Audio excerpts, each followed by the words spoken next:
안녕하십니까. 이시영TV입니다. 여러분, 요즘 우리가 스트레스 공부를 함께 하고 있습니다. 그런데 이 스트레스 학회가 처음 만들어진 것은 1950년대죠. 그때 에피소드를 하나 전달하려고 합니다. 자, 이 스트레스 학회가 창립이 됐는데 이 무게는 그램이 있고 또 길이는 센티미터가 있는데 그 스트레스 단위는 어떻게 정할 것인가? 이렇게 이제 의문이요. 당연히 드는 의문이죠. 그래서 이제 참 갑론을박 끝에 아주 그 재치 있는 친구가 의견을 하나 냈습니다. 아무래도 배우자가 사망했을 때 스트레스가 제일 심각할 거 아니냐. 그걸 우리가 100으로 잡자. 그리고 이제 형제가 죽으면은 뭐 한 75, 내가 재수 없어서 영창에 들어가면 한 85, 그리고 뭐 가령 내가 이사를 가면은 한 10점, 뭐 이렇게 해서 우리가 한 200점이 되면은 이 사람은 정서적으로 흔들릴 가능성이 많다. 뭐 이렇게 진단하자. 이야, 그게 참 좋은 아이디어다. 그렇게 이제 참, 모두 참 즐겁게, 그렇게 결론을 지우고 헤어졌습니다. 그런데 바로 며칠 후, 이건 정말 우리가 바보 같은 결정을 했다. 이게 바로 드러났습니다. 왜냐? 여러분, 우리가 배우자가 죽었을 때 그 충격을 100으로 친다고 그러지만 이것도 배우자 나름이더라는 겁니다. 여러분, 너무 오해하지는 마십시오. 이 남자들끼리 모이면 뭐 별소리 다 합니다. 심지어는 뭐 화장실에서 표정 관리를 잘 해야 된다는 사람도 있고, 여러분, 만약에 그게 사실이라면은 배우자 사망한 것을 100으로 그렇게 객관화시켜서 우리가 이야기할 수 있는 성질은 아니다 하는 이야기입니다. 이게 언론 들어보면 참 그게 좀 사실이죠. 그래서 이제는 정말 이 배우자 사망이 기준이 아니고 어쨌든 이 스트레스라는 것은 굉장히 주관적이니까 뭔가를 객관화시켜서 이야기하지를 말자. 뭐 이게 결국 결론이었습니다. 그렇게 이제 똑같은 일을 하더라도 어떤 사람은 싫어서 억지로 하면은 그래서 굉장한 스트레스가 되지만 뭐 하찮은 일이라도 좋아서 즐겨 하면은 그것도 또 굉장히 좋은 약이 될 수 있습니다. 자, 그래서 우리가 이제 내린 결론은 뭐냐면은 스트레스는 주관적인 것이다. 마음먹기에 따라서 훨씬 다릅니다. 여러분, 이 그림을 한번 봐주십시오. 빨간 차, 흰 차. 여러분은 어느 차를 고르시겠습니까? 제가 물어보면 여성분들은 대체로 빨간 차를 좋아합니다. 왜? 그걸 타야 좀 신나고 재미있을 것 같거든요. 그러나 남자들은 아무리 좀 실속이 있고 내가 사업을 하려면 짐도 싣고 그래야 되니까 큰 차, 뒤에 흰 차를 선호하는 경향이 많았습니다. 자, 여러분은 어느 쪽입니까? 잘 한번 생각해 보십시오. 그런데 참 여러분, 만약에 빨간 차를 골랐다. 그러면 이거는 꽝입니다. 왜냐? 여러분, 빨간 차는 없습니다. 흰 차에다가 빨간 차 그림을 그려놓은 거예요. 그래서 빨간 차를 고르신 분들은 이게 빵이다, 꽝이다, 그런 이야기입니다.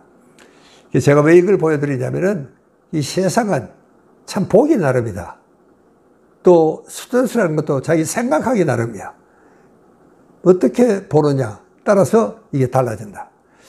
여러분, 얼마 전까지만 해도 세상은 내가 보기 때문에 있느냐 아니면 거기 있기 때문에 내가 보느냐, 이게 철학적인 토론을 여러분들 아마 젊은 시절에 학교 다닐 때 이런 토론을 아마 많이 해보셨을 겁니다. 그러나 사실 거기에는 결론이라는 것은 없습니다. 뭐 둘 다 맞고 그럴 수도 있고 둘 다 틀릴 수도 있고 그렇다. 그러나 이제 차츰차츰 이 세상은 보기 나름이라는 이야기가 훨씬 더 설득력이 있다. 그런 이야기입니다. 그렇게 내가 무슨 일을 하냐가 중요한 게 아니고 내가 그 일을 왜 하느냐, 이게 더 중요한 의미를 갖고 있다. 이렇게 이야기를 합니다. 여러분, 여기 그림을 한번 보십시오. 이 낚시꾼입니다. 한 사람은 이 재미로 하는 사람이에요. 그것은 스트레스가 해소가 될 수가 있습니다. 그러나 그 옆에 사람은 어부예요. 이 자기 생업이야. 그러니까 이것은요, 싫어도 해야 되는 겁니다. 이렇게 파도가 굉장히 치거나 바람이 좀 많이 불거나 어쩐지 오늘은 위험할 것 같다. 그래도 이 사람은 생업이니까 뭐 웬만하면은 바다로 나가는 뭐 이런 것이 이 어부와 일반 사람들이 취미로 하는 소위 낚시가 다른 점은 바로 거기에 있습니다. 그래서 우리가 레저라 하는 것은 사실은 내가 해서 즐거운 일은 레저입니다. 그것은 일의 내용이 아닙니다. 그렇게 이 사람이 어떤 일을 하느냐 하는 내용이 중요한 게 아니고 이 사람이 어떤 자세로 그 일을 하느냐 하는 것이 훨씬 더 중요한 의미를 갖습니다. 그러니까 이 노동이라는 것은 여러분 이 어부가 싫어도 해야 되는 것은 노동이 됩니다.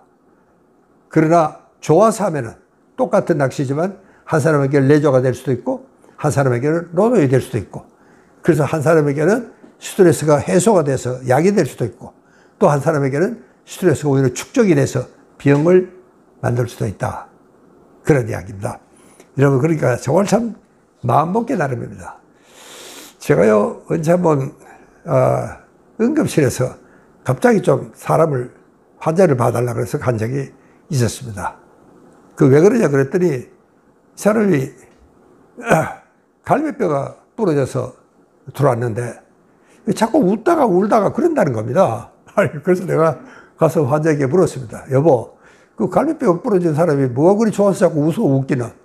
그랬더니 여자가 하는 이야기가 여러분도 한번 들어보십시오.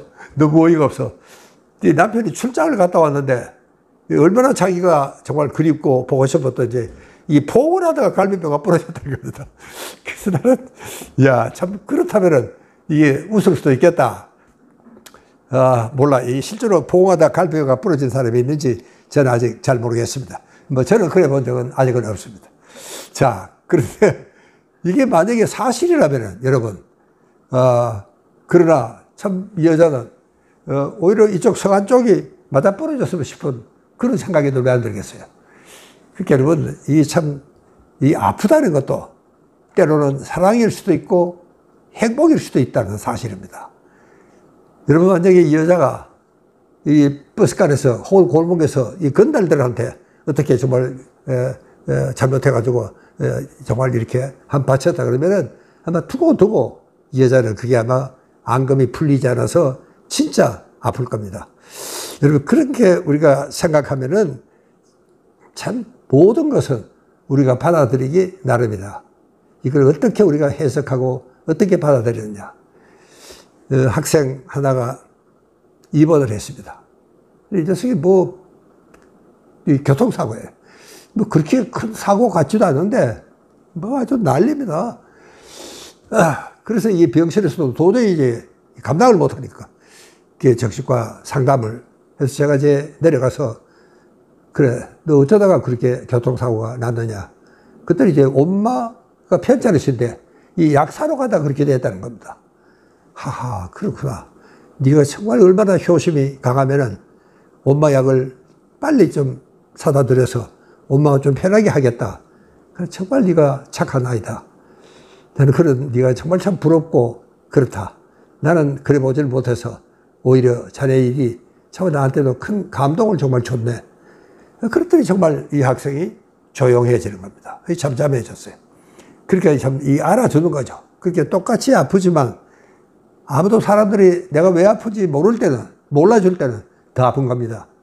그러나 그래도 굉장히 유명한 정신과 과장이 내려와서 저도 참 착한 아이다. 참 효심이 지극한 아이다. 이렇게 정말 칭찬을 하고 그렇게 이제 이야기를 해주니까 이 아이가 정말 참 내 아픈 것에도 이런 의미가 있었구나. 훨씬 더 견디기가 쉬운 것이죠. 그러니까 여러분들 우리는 정말 똑같이 아프지만 또 우리가 똑같이 괴롭지만 이것을 우리가 어떻게 받아들이냐 하는 것은 참 사람마다 다 다릅니다. 여러분 이제 많은 연구가 되어 있는 게 스트레스를 어떻게 받아들이냐. 어떤 사람은요, 그 정도 스트레스는 누구나 있는데도 불구하고 죽겠다고 난리가 나는 겁니다. 나는 이것 때문에 못 살겠다. 잠도 안 온다. 밥맛도 없다. 이게 살 재미도 없다. 그런데 내가 들어보면 아니 그것 가지고 그렇게까지 야단을 떨까. 그런 사람도 솔직히 있습니다. 내가 뭐 말은 못하지만 그래도 아니 어떻게 그만한 것 가지고 어떻게 사람이 그렇게 아프다고 풀풀 뛰고 난리를 부릴까, 이런 생각을 하게 하는 사람들이 들어 있습니다. 실제로 그런 사람들은요, 이게 스트레스를 굉장히 나쁜 걸로, 스트레스를 받으면 굉장히 아프고 불행하고 자기는 형편없고 아무 일도 못하고 이렇게 나쁜 걸로 받아들이면 그 사람은요, 똑같은 스트레스지만 훨씬 더 그 사람의 심신에, 마음과 몸에 상처를 남긴다. 그런 연구들이 참 많이 되어 있습니다. 그렇게 오히려 어떤 사람들은 그 스트레스를, 이건 오히려 하나의 자극제로, 활력소로, 또 내가 뭔가 일을 하게 만드는 하나의 동기부여로 이렇게 만약에 받아들일 수 있다면 여러분, 그 스트레스는 정말 이분에게는 긍정적인 의미가 있습니다.